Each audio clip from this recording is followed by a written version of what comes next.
Hello everyone and welcome back to the channel. There are some places in England that don't announce themselves. They don't demand your attention and they don't shout history at you. They simply sit quietly, as though time itself had grown tired and chosen to rest there. And in the folds of Weardale, among hills that seem to remember more than they reveal, there stands such a place. Saint Bartholomew's at Thornley. You could pass it without noticing. Many do. But then again, most of life's truths are passed by in much the same way. Bartholomew himself was not a man of noise. He's called Nathaniel in the Gospels, a true Israelite in whom there is no deceit. A rare thing that, a man without performance. Perhaps for that very reason, he wasn't long tolerated by the world. Tradition tells us he was flayed alive and then beheaded for converting a king. A brutal end even by the standards of a faith built upon crosses.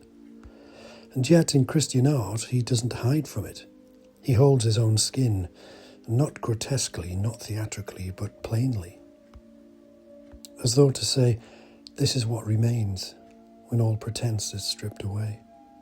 And standing here in a place whose very name means a clearing among thorns, you begin to understand why he belongs. The church itself isn't ancient, not in the way we often romanticize. It doesn't wear the heavy centuries of a Saxon ruin.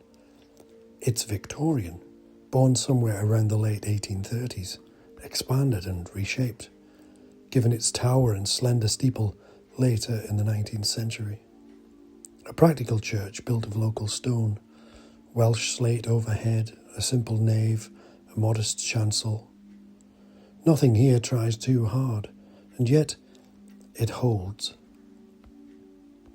Inside, though I couldn't enter on my visit, there are the quiet markers of continuity, pews of pitch pine, glass set in memory of local lives, an oak memorial to those who went to war and didn't return. There's even a font older than the building itself, perhaps reaching back to the 12th century, carried here from Walsingham like a fragment of another age, as though time itself had been relocated. And that, I think, is what churches like this truly are. They're not buildings, but collections of time. Thornley wasn't shaped by contemplation alone. This is a landscape of labour. Lead mining runs through its history like a vein beneath the earth, worked for centuries under the Prince Bishops of Durham. Men prayed here and then went out to dig. Men were baptised here and later buried, often too soon. And the church stood between those moments, not as decoration but as anchor. Some would call it community structure, and some might call it coping mechanism. Faith calls it something simpler, presence. And then there's the landscape itself. Weardale doesn't comfort you in the way softer places do. It stretches, it breathes, it leaves space, far too much space perhaps for a man to encounter himself. W.H. Auden once described these places as wonderfully desolate, and he was right. You arrive with your noise, your concerns, your small modern urgencies, and the land answers you with silence. It's no surprise then that stories gather here. The white lady on the road, shapes in the mist, figures that are perhaps not there, and yet feel as though they ought to be. We call them ghosts, but I sometimes think they are simply memory refusing to leave.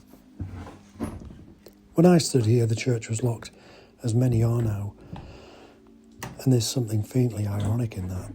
The house of God, closed. With a phone number pinned politely to a notice board. And yet, I didn't call. It felt intrusive. Some places aren't meant to be entered in haste. And so I remained outside, looking, listening, letting the place speak. Because in truth, nothing here needs embellishment. Bartholomew doesn't ask for spectacle, only honesty. Perhaps that's why this small church feels as though it matters, not because it overwhelms you, but because it doesn't. In an age of noise, it offers quiet. In an age of performance, it offers truth. And in an age of endless distraction, it offers something far more uncomfortable: stillness. And if you stand here long enough, you might begin to feel it. That life is both terribly fragile and impossibly meaningful. And that somewhere between the thorns and the mist, something or someone is still waiting to be found. So what hidden places have any of you come across that stay with you? If this one stirred something in you, you're very welcome to stay a while longer. Thanks for listening, everyone. Do come back soon. You never know what you'll find. Bye for now.